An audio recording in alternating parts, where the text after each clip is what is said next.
Get off that exhausting hamster wheel and into balanced living with Dr. Marissa. Promise you joy in the mystery. Dr. Marissa, also known as the Asian Oprah. Her mission, to be a beneficial presence on the planet. Her purpose, to be your personal advocate to live, laugh, love, learn. Her life motto, don't die wondering. Take back your life with Dr. Marissa Pay.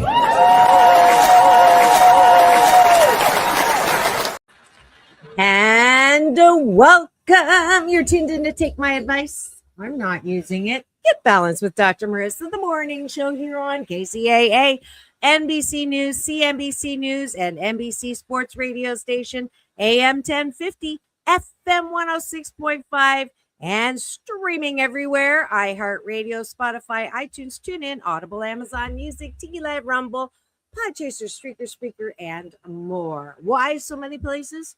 I want to maximize my splatter zone for more hope and happiness, so there's no gossip, no scandal, no K-words, no Kardashian talk, and no headlines. 98% of the headlines out there will give you a case of the 4 A's: anxious, angry, aggravated, and afraid.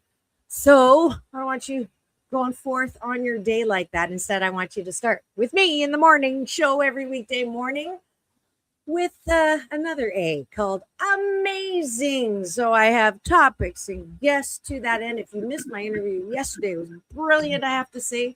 Myself, I had 80-year young Adrienne Barbeau. She was Maud's daughter on that very famous sitcom. And she held her own against Johnny Carson. So if you missed any of that interview, please go pre-subscribe to my YouTube TV channel. Give me the finger, this one, not the other one, and you can get that show and all other 1,588 podcast shows, but who's counting?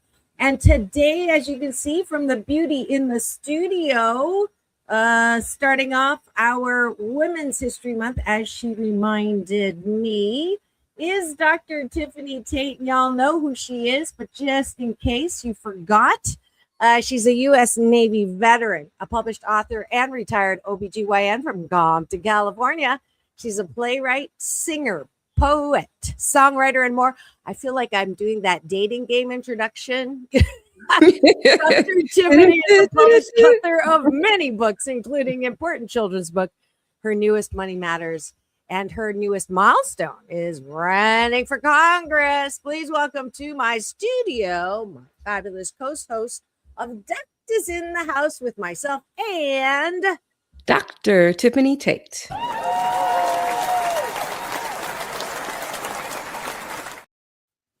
Good morning. Good morning and happy Wednesday, everyone. It is always a blessing to be here and tickling your ear with my voice.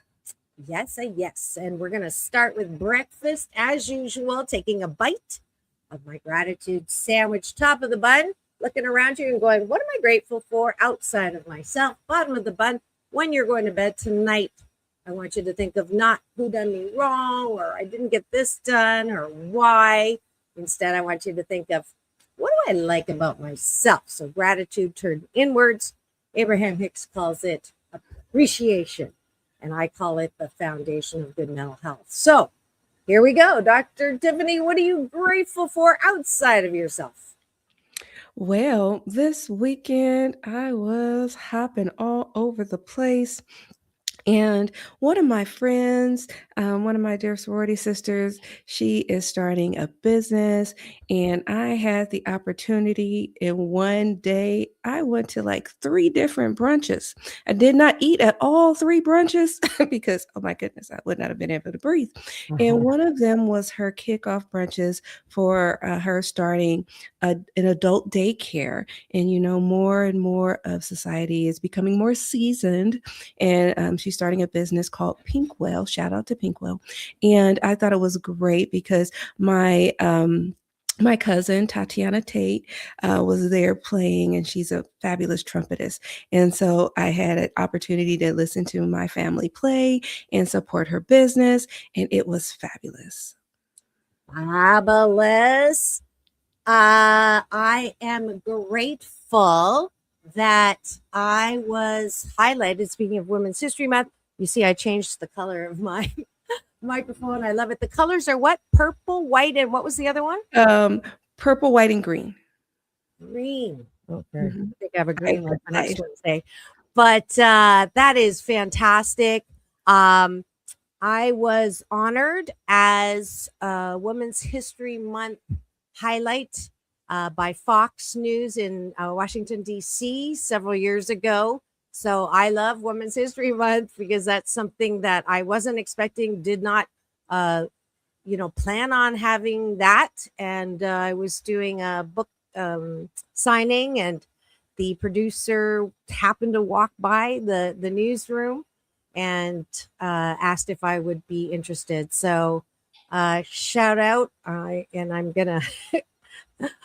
She's Tolliver.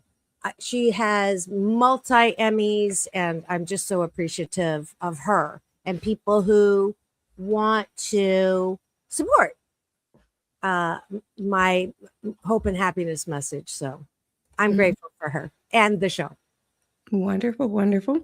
And I'm grateful because my next book, Perfectly Perfect, is coming soon. And it'll be in, yes. And so it'll be in hardcover and a soft cover as well. And so you have a sneak peek, people. And I'm very excited because this will be my newest book. So yay me. Hey, you. How many kids' books do you have now? This is going to be the fourth. This will be my fourth children's book. And this one teaches children about self-image and healthy eating. And I think this is very important because I wanted to change the world one book at a time. And I think this is imperative. Awesome. Important subject. Awesome. Congratulations.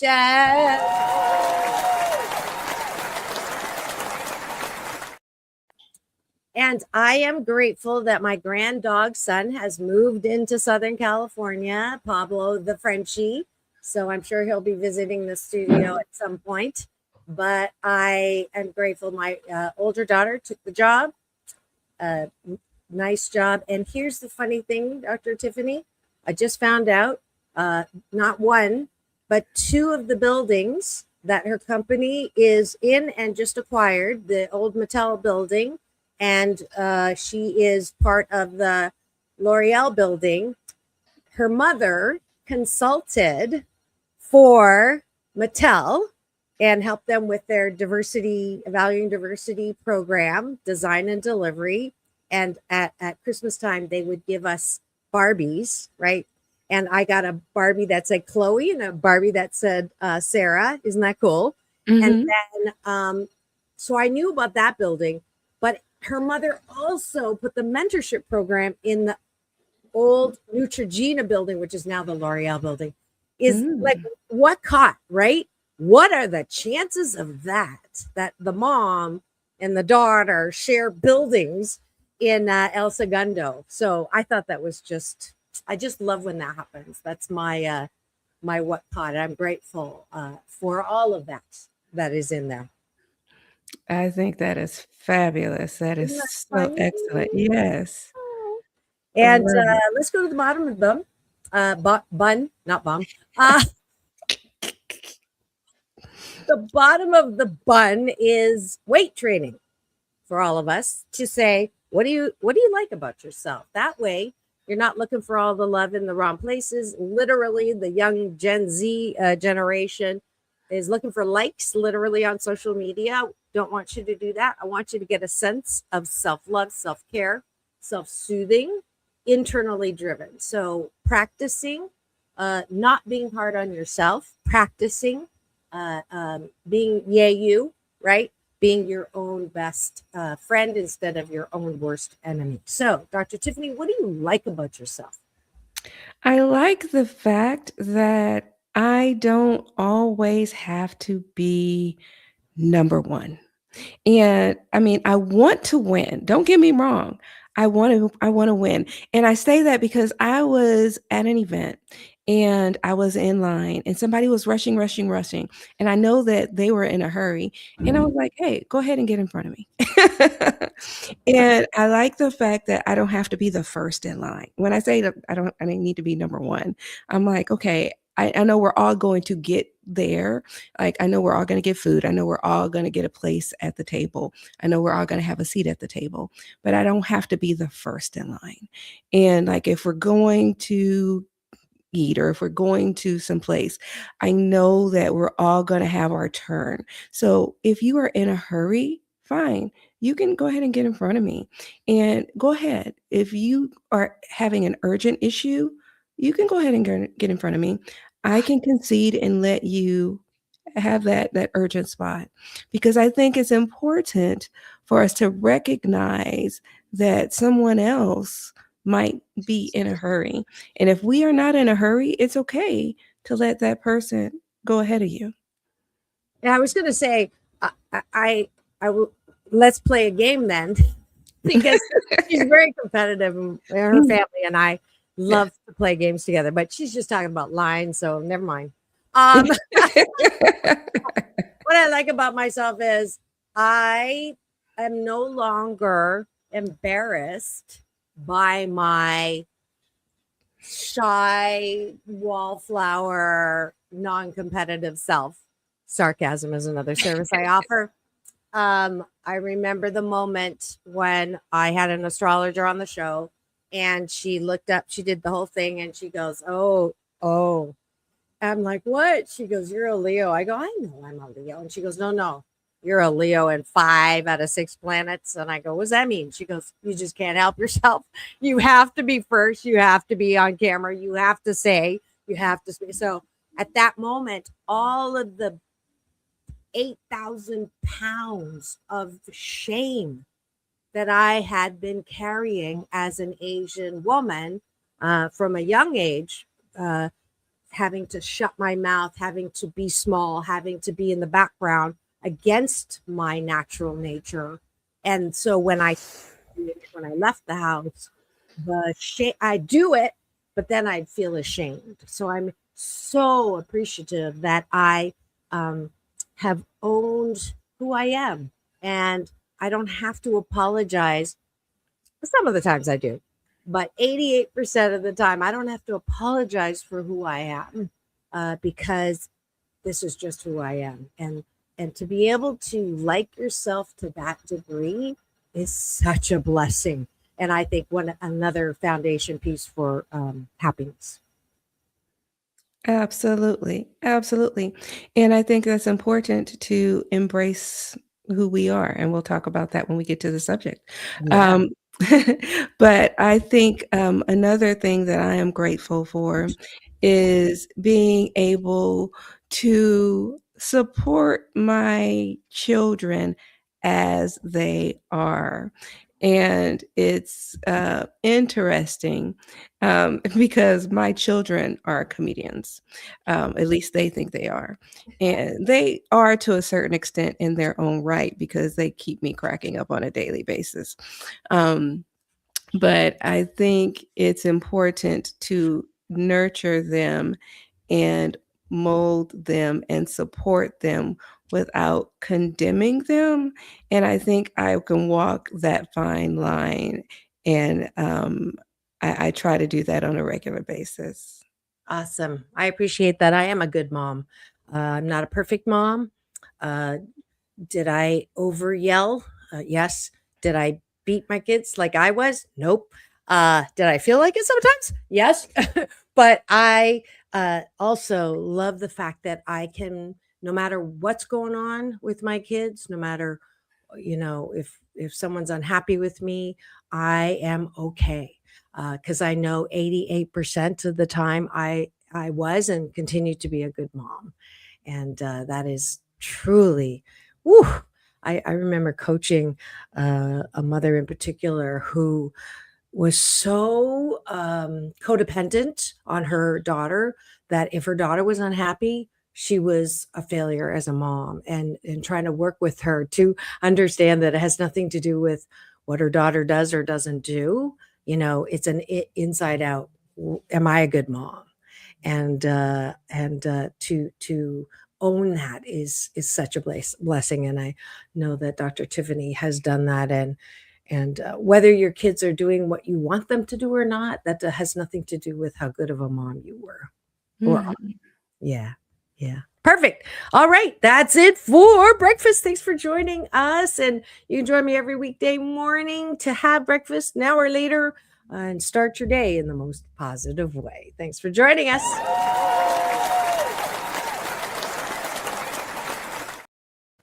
And now for the topic of the day. Dr. Tiffany? Embracing. Well, hold on. I want to get this in the promo. Okay. Okay, here we go. And the topic of the day is Embracing the new you. Because a lot of times we don't really embrace the new us. Now, we are 3 months into the new year and we have made resolutions, or we have not made resolutions, but let's take a check-in and see where we are.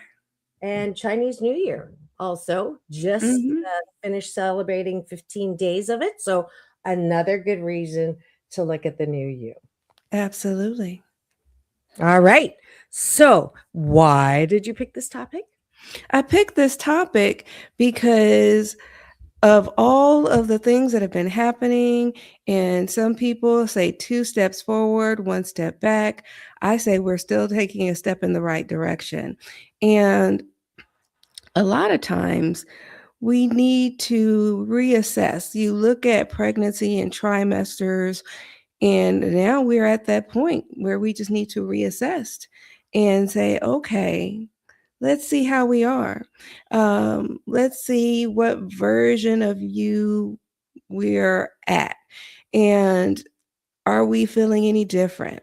You can't necessarily go back to who you used to be. And let's just see, is it okay? Are you content? Is there permission to slip back into what was? Or do you want to continue to progress into the new you? Because a lot of times growth is met with resistance. But here's the truth. Growth does not have to be painful. Growth does not have to feel like loss, but sometimes it does. And it's okay to talk about it. Growth can feel like confusion. And sometimes you can feel like you're outgrowing a room that you prayed to actually be in. And so I'm like, okay, well, let's just talk about it. Because the more we talk about it, the better we can see how we can adjust to it and make sure we're okay with it. Great. I love Abraham Hicks says you're never going to get it done and you're never going to get it wrong. So growth and continuous expansion is life. And it's interesting that a lot of us grow up with the BS or the belief system that I just got to get there, right? My whole life is the journey is to get there. And there has been defined by society as a beautiful house, a couple cars in the garage. Your kids are good, productive members of society. Your parents are healthy and having vacations, and you live in a you have a lover, husband, or partner, and that's there. So everything up to there is just the journey, and I got to get there. I'll be happy when I get there. And that has hurt a lot of people because when their lives don't resemble that perfect they think there's something wrong. And so then they can't be happy on a day-to-day basis. So definitely something to ask yourself, who am I and what do I want? Right? That those two questions, I don't have an answering machine. I have a questioning machine. And that's what I ask. I ask myself that. I ask my guests that. I ask my co-host that. So to spend time doing this, not just when you're in high school and people say, what do you want to be when you grow up? Not just when you're in college and what kind of job you're going to get, but embracing the new you on a regular basis and not being critical, so self-critical. I'm not there yet. Wow. Wouldn't that be amazing if 80% of the people in the world could be happy where they are? Not saying you won't want to do or be or have, the next step, but while you're in this moment called the present, it is a gift of life. That's my vision of world peace. But anyways, It really is truth. And the reality is, what if that discomfort is proof that you are actually stepping into real alignment? that's a moose on the table. And my Canadian version of talking about the elephant in the room. I don't like pain, in the doctor's office when they say, what are your allergies? I'll put pain because I don't like physical pain. That's why I'm not a doctor like Dr. Tiffanie MD kind. I spent the first semester of my first year of college in a hospital watching boyfriend die of leukemia. And I watching the pain and then my own pain, I just can't do it. But the truth is, growth is pain. I mean, look at the chick in the egg, right? It pecks itself out of the shell. Do you know why? Not because there's an internal alarm going, okay, time to get out of the shell. No, it's survival because it's dying of the noxious gases from its own poop inside of the shell. Did you know that? A lot of people don't know that, right? It's not fun, being choked to death by your own poop smell. So you peck, and if you help the chick and break the shell open, that chick will die because the chick has not formed the muscle to live and move if it doesn't peck away and do this to strengthen its wings. And what a beautiful analogy for why it's good to be in growth pain. Yeah, and it's very interesting because when we look at a growth pain and the mindset, I think it's Carol Dweck. She explains the difference between a fixed mindset and a growth mindset, and she says a fixed mindset says this is just who I am. Where a growth mindset says this is who I am becoming. Ooh, I like that. Who says that? Her name is Carol Dweck, Dweck. Huh. And Author? so she doesn't necessarily have a published book, but she's a psychologist. Okay. And so that's how she defines it. And she says the one shift, it just changes everything as to how you approach it. Because most of us, we aren't afraid of success, but we are afraid of losing our identity because we've gotten comfortable with certain things and certain ways of life. And it's how we approach it. And, we like to label things and we like to put ourselves in boxes and we like to put other people in boxes. We're like, oh, well, that's the shy one, or that's the reliable one, or that's the people pleaser. And that's the strong one who will call, or we'll never call that person when we need help. And we love to classify people and we love to classify ourselves as well. Yeah, and it's interesting that I used to do this exercise in valuing diversity. Like when you describe someone, you're describing them as if they were like this from the beginning of time, and they will always be like this for the rest of the time. But people change, and it's supposed to be that way, right? Yeah, we talked about that last week. I think. And in reality, when you start changing, people notice. Yeah. And people, sometimes they get uncomfortable and they resist your changing. They're like, wait, what are you doing? That's not who you are. Right. They resist you changing. Yeah. They resist the new you. And sometimes you resist the new you. You're like, wait, what am I doing? This is Mhm. not what I used to do. And that's why we're doing this check-in. Like, Yeah. hey, are you okay?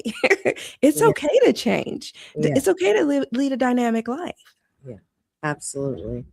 Yeah, well, obviously the physical changes that came with the blood clots are something. Yeah, I woke up the other day and I was back to my, oh, thank you, God. I'm so grateful. I love this. I love my bed. I love my pillow. I love that my life. I love, and I'm like, oh, I'm back, right? I'm Mhm. not obsessed with the fact that I cannot fly. I am obsessed with the fact that I am so fortunate to have what I have, to do what I do, and to be who I am. So, ooh, I like that way that sounded. I don't think I've ever said it like that. Mark that at 25. So, oh shoot, I had that brilliant thought again, and it left me. Oh, I was talking about putting the moose on the table about people who use who they are as a weapon. So, have you ever heard someone say, uh, well, that's just who I am, Mhm. Mhm. Right? As a defense for not changing Or bad behavior.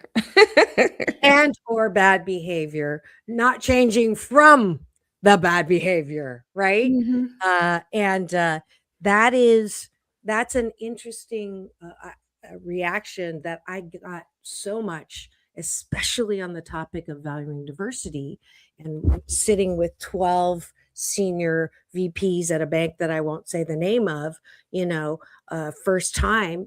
Kudos to that company for even entertaining. This was back in the 90s, the idea of valuing diversity, but they're like, well, that's just who I am. When you compliment women, if the woman's not welcoming guys ogling her and complimenting her, well, I mean it as a compliment, and that's just the way I am. I compliment everybody. And it's like, okay.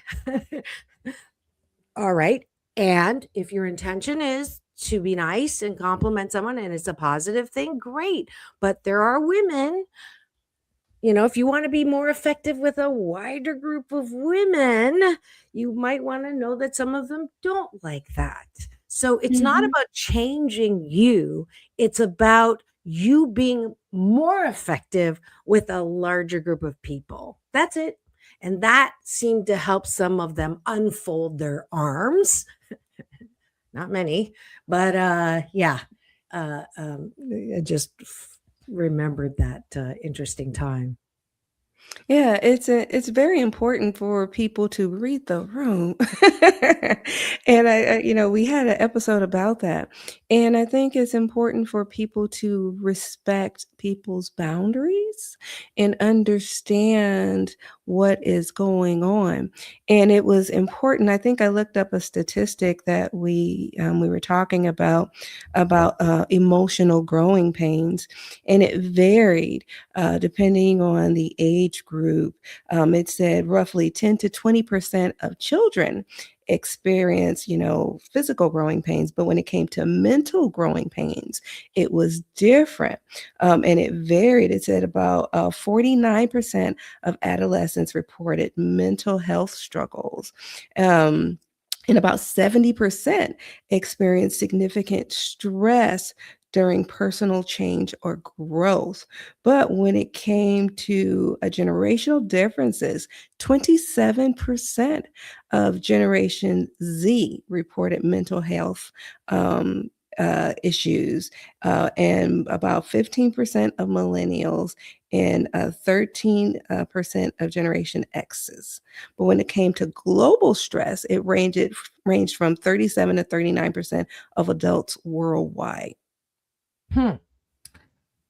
We talk a lot about this new generation or the younger generation who I know my guest co host Norman is, I call him my staff expert on the Gen Zs. And like, why is it that it's good that we're talking about mental health, but why is the stereotype that Gen Zs or younger generations are just so almost too open I've heard from the, baby boomer generation. They're too free with their expressions of their drama, right? Have you heard that? That's the, tuck it in, folks. Don't be. Well, if you talk to them, because I actually try to talk to some of them, and their response is that what they've witnessed, they haven't seen a lot of happiness, and they've witnessed what we have done to the world. We have grown up in a lot of peace and happiness, and they haven't seen a lot of that. All they've seen is doom and gloom. And adults, we must do better. And I'm going to leave it at that because we don't talk about all the doom and gloom. We Yeah. try to keep our show about hope and happiness. And Yes, so if we want our youth to have a happier life, I'm challenging me because I'm one of the adults. We Mhm. must do better, people. We have to do better. So if we want them to lead better lives, we have to set a better example. Yeah. And so I guess now it's time for a commercial. Ah! There was a moose drop there.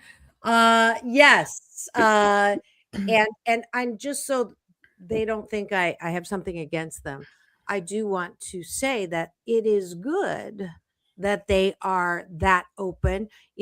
I think we were also experiencing those things, but because it wasn't okay to talk about it, we just kept it in. And that was our norm. And good for them that they are, no, I'm not okay. Right. And that, at least the awareness, we can look towards solutions. So there you go. It is time for news, break for news, weather, and traffic on my NBC News Radio channel, KCAA, AM 1050, FM 106.5, home to the Asian Oprah, number one talk in the IE. Thank you very much. Drive time, 8 a.m. every weekday morning on Take My Advice. I'm not using it. Get balanced with Dr. Marissa, the morning show. We'll be right back in 2 and 2 after a word from our sponsor. Don't go away. We'll be right back.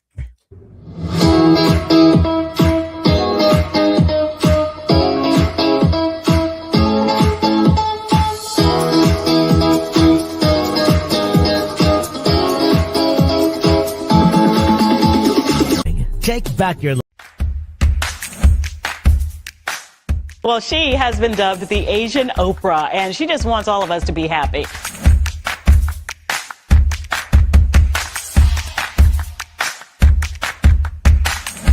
Dr. Marissa, aka the Asian Oprah, says the most important thing you can choose is choosing to be happy. You are tuned into my weekly talk radio TV show called Take My Advice. I'm not using it. Get balanced with Dr. Marissa.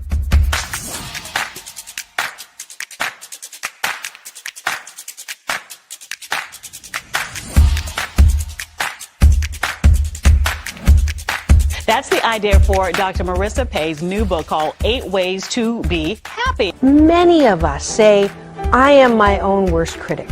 Nobody's harder on me than I am. And my response to that is, stop it. Why are you doing that to yourself?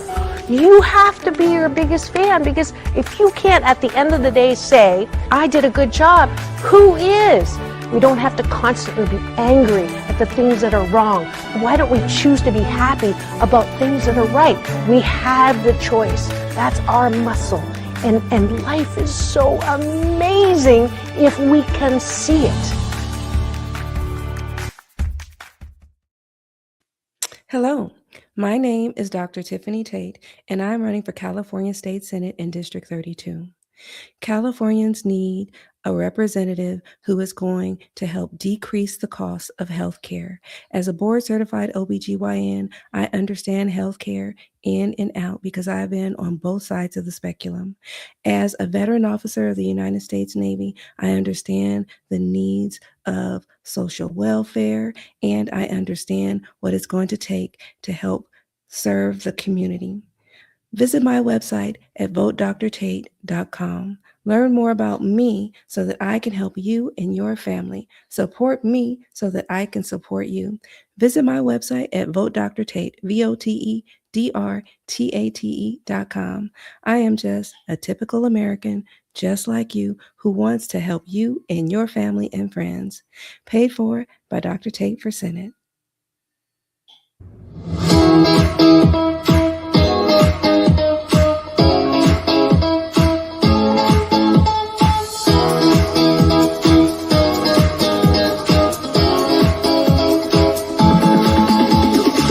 Take back your life with Dr. Marissa Pay. And we're back. You're tuned in to Take My Advice. I'm not using it. Get balanced with Dr. Marissa, the morning show here on KCAA, NBC News Radio, home to the Asian Oprah, number one talk in the IE. Thank you very much. Number one FM in the IE, and streaming everywhere. iHeartRadio, Spotify, and of course my YouTube TV channel, where if you free subscribe and give me the finger, this one, not the other one, you'll get an alert every weekday morning to tune into the show that doesn't talk about the headlines. You can get that anywhere else, but this is the only place that does not have headlines, because I don't want you to catch the case of the 4 A's, angry, anxious, afraid, and aggravated. Instead, I want you to feel amazing. So I have topics and guests and co-hosts to that extent. And it is Wednesday, so you know it's time for Doctors in the house. Yeah, doctors in the house with myself and Dr. Tiffanie Tate. Welcome back, Dr. Tiffanie.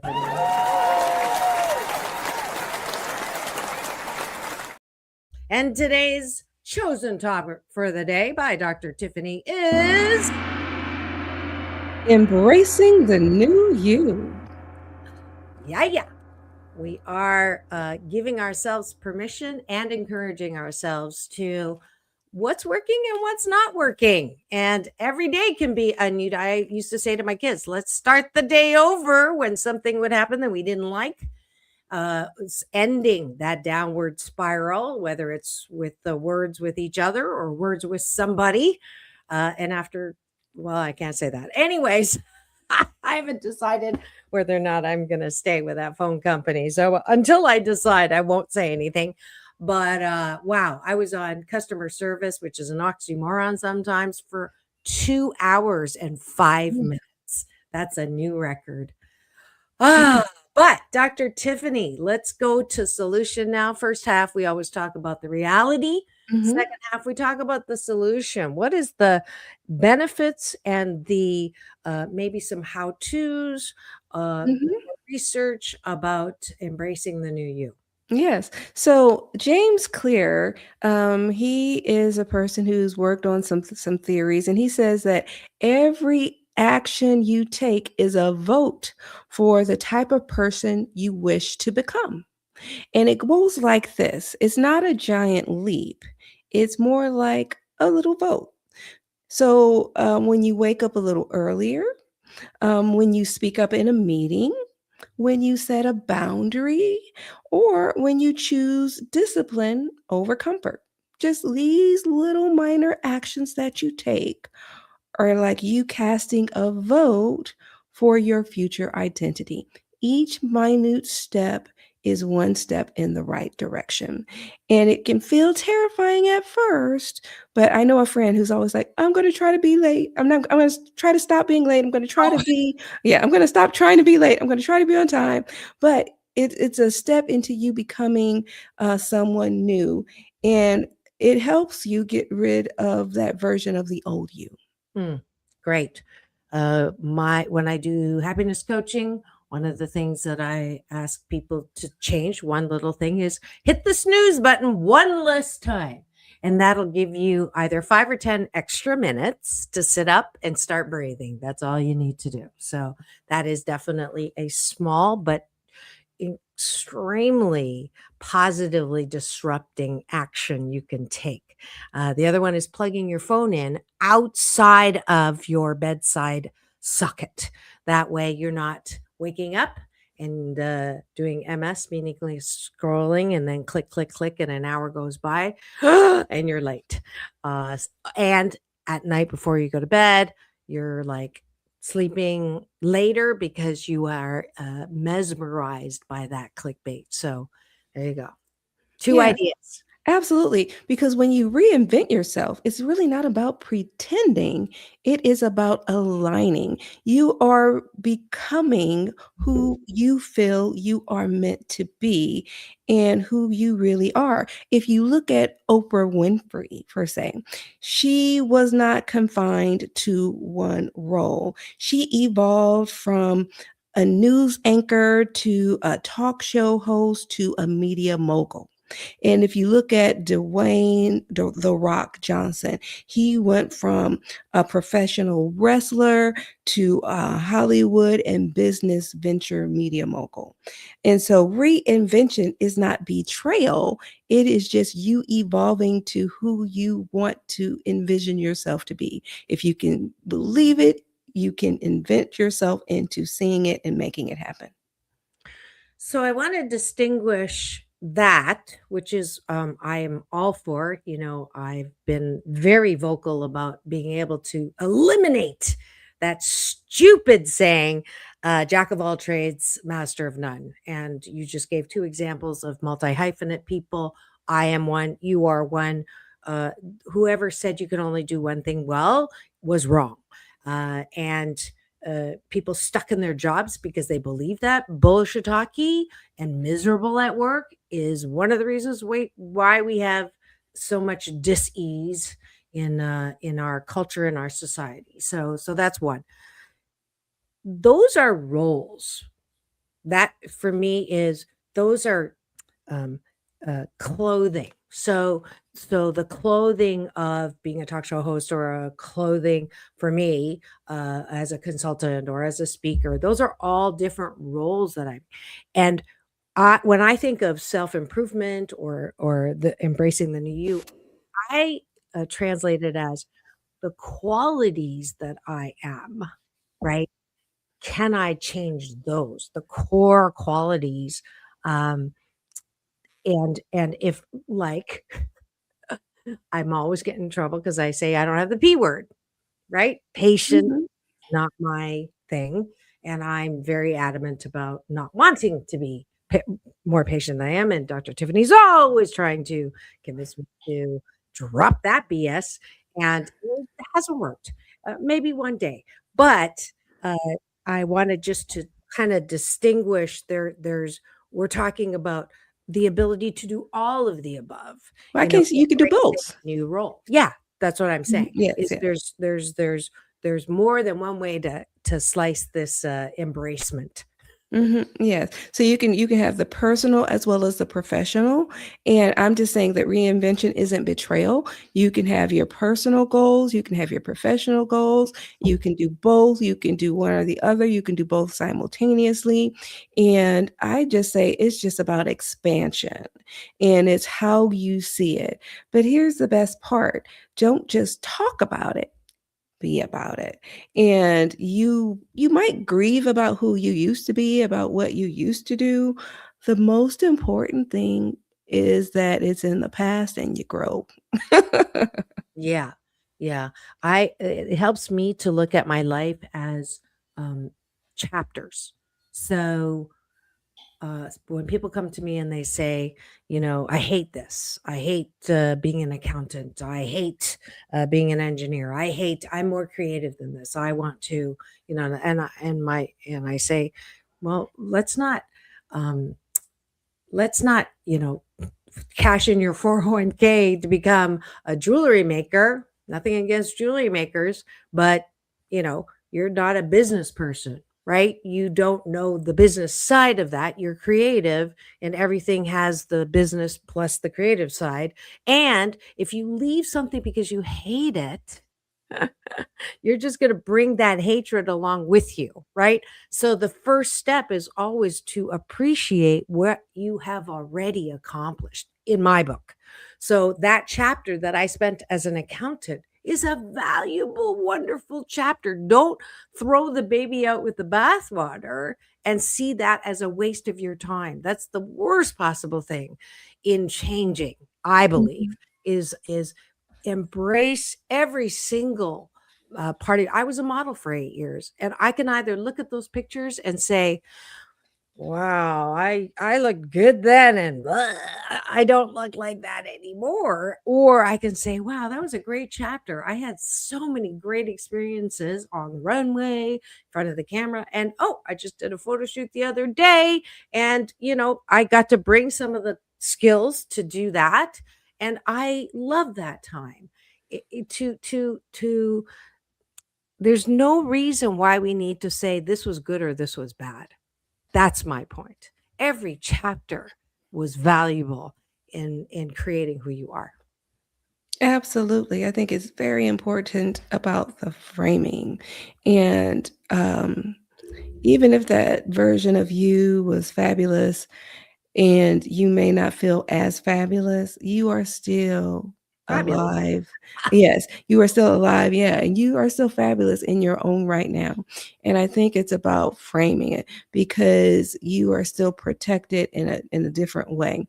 And you shouldn't shame your new version in any way, shape, or form because you still have some different things that you can reframe your current thought. And so you can find some positive means of different things. And even if you can say, okay, I don't manage money well, you can say, okay, well, I'm learning to manage my money better. And it's all about spinning it in a positive way so that you can encourage yourself because you don't want to discourage yourself. As a man thinketh, so is he. And I think that's important. Absolutely. Any more research? That is the main thing. I think there was a thing by Brianna Weist, Wiest, in an article called "The Mountain Is You." They talked about self-sabotage, and I think that's important. A lot of times we do focus on self. We don't do it directly, but it happens when it comes to self-sabotage, and we cling to old patterns that are familiar to us, and we have to be careful with our with sabotaging ourself. And we can spiral into a bad pattern, and so we need to be cognizant of the potential to self-sabotage.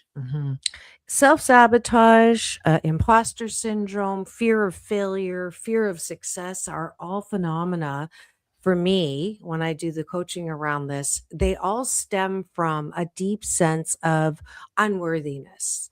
They all stem from someone sometime early on said that you were not good enough. Whether it was a teacher or your parent or whoever it was, and you bought that.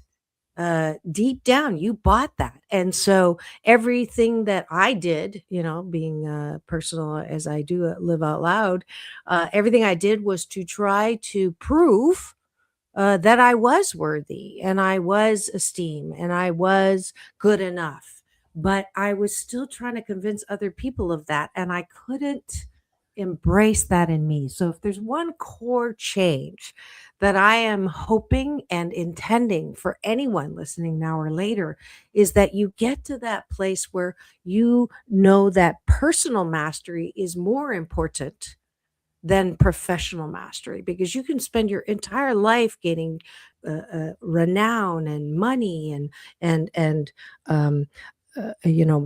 notoriety and wealth, but if you don't love who you are at the core of who you are and are constantly looking for approval, then you're not gonna there's a giant mosquito just went by.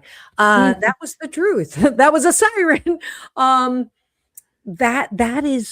That's why I keep pounding on this idea of personal mastery, because those who've had professional mastery that did self-sabotage in the largest way, Kate Spade, Anthony Bourdain, Robin Williams, that was like terminal sabotage, right?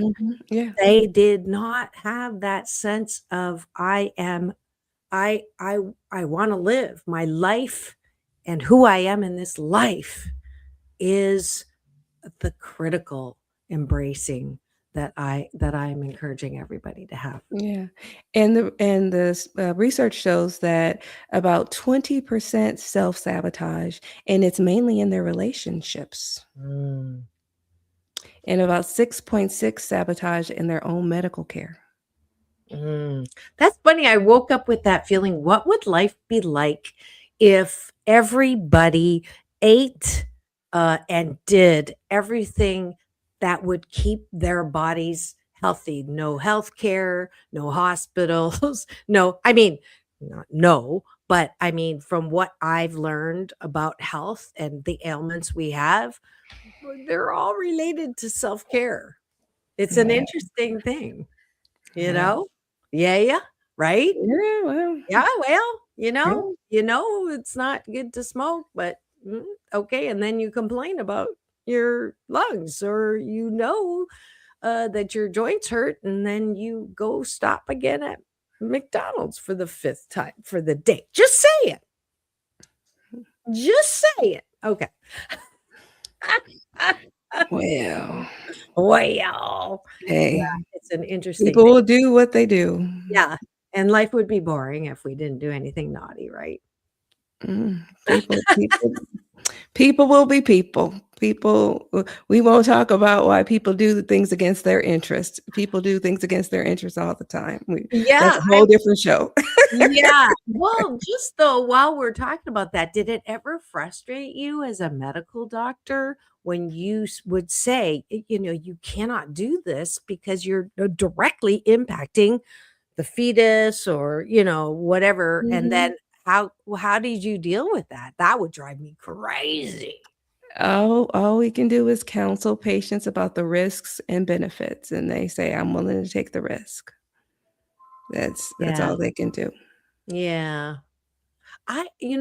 That's good and fine, but the consequence of not taking responsibility for your own actions, I guess that's again, that's another show. Sorry. I'm going down that path. Personal responsibility. It's part of personal mastery where you can't blame your unhappiness on someone else. That's a big one. Because we learned that, if you loved me, you would, or if you're a good daughter, you would or wouldn't, right? And yeah, that's how we learned. That's one of the biggest BS belief systems is that you can actually make someone happy or sad. Because the truth is, you choose how you're going to react to someone. That's another show. Yes. We're generating all into it. But Future shows. Future shows. We'll never run out of things to talk about. That is the truth about our show, right? Absolutely. And so we just keep going and going and going and going. All right. So is everybody out there ready to embrace the new you? Right. Yes, I am. How do you do that? Little things at a time, something you do. If you're a perfectionist, I have a little practical exercise for you. Wear your underwear inside out. When you ding up one nail, don't get it fixed like on your manicure and live with that speck of imperfection. If you're a people pleaser, the one thing that you can do differently is every 5th request, you say no. No matter what it is, you say no. And you get comfortable with saying no. So these are some free coaching tips that I use with my clients who want to embrace the new you, who really know that what they've been doing or thinking or saying is not working. And then again, like Dr. Tiffanie said, it's just a little step at a time.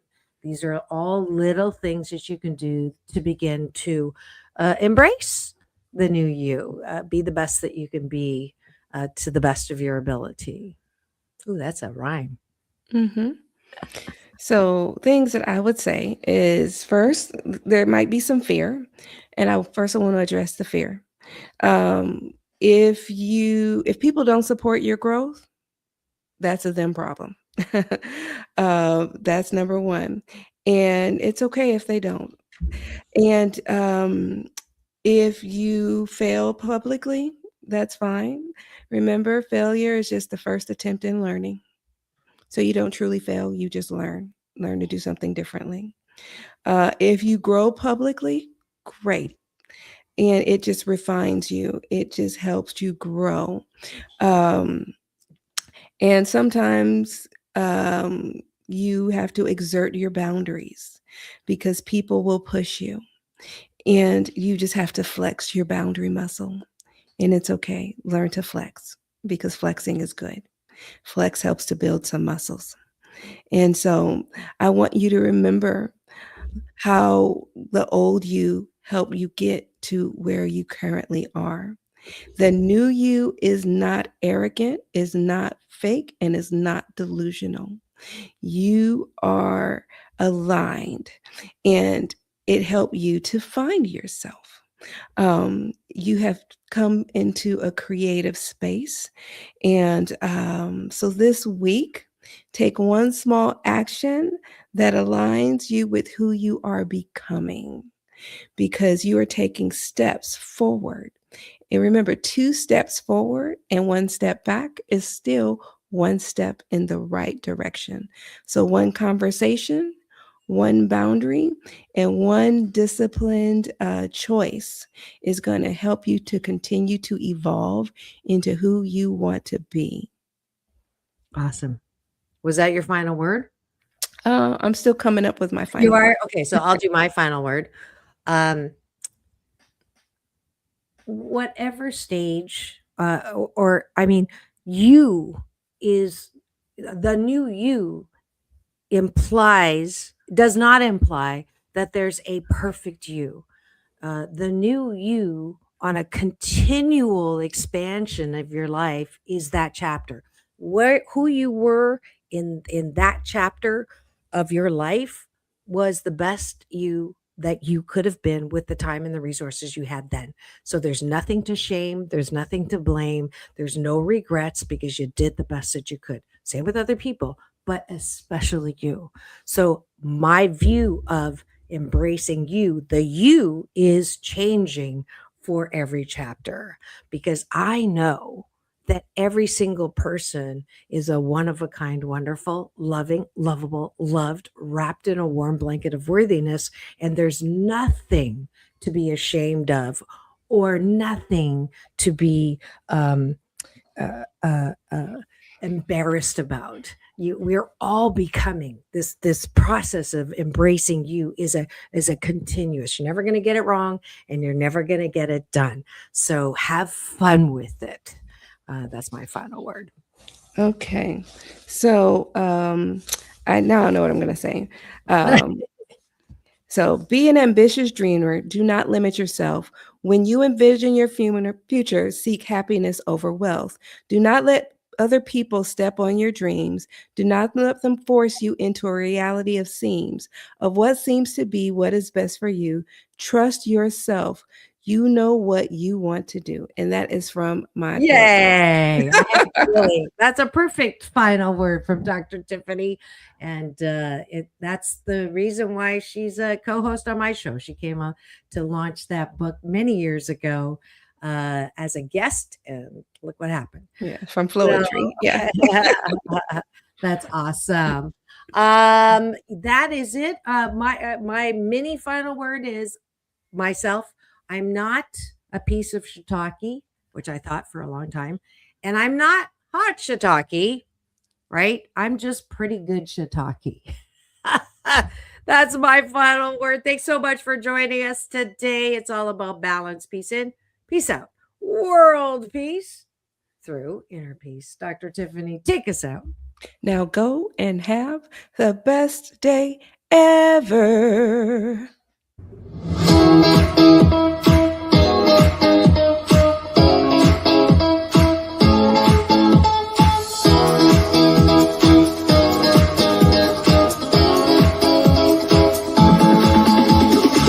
Take back your life with Dr.